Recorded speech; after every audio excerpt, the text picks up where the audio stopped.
মুরগির মাংস ঝোল করে মুরগির মাংস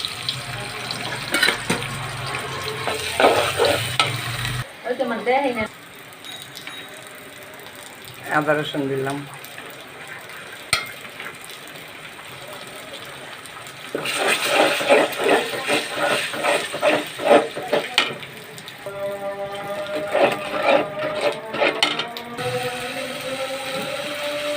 মুরগির মাংস দিয়ে দিলাম,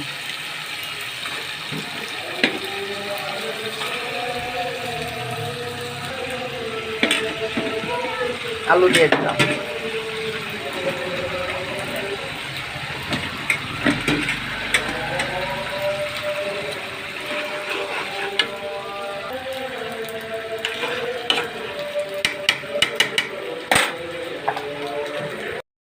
দেখেন রান্নার কালারটা কিরকম হয়েছে। যদি ভালো লাগে আপনারাই বলবেন, আমি বলবো না, আপনারা বলবেন।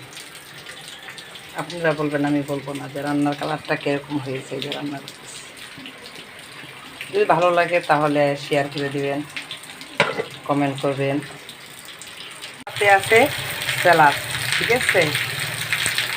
স্যালাড লেবুটা পরে কাটবো, তাহলে গ্যারাম থাকবে।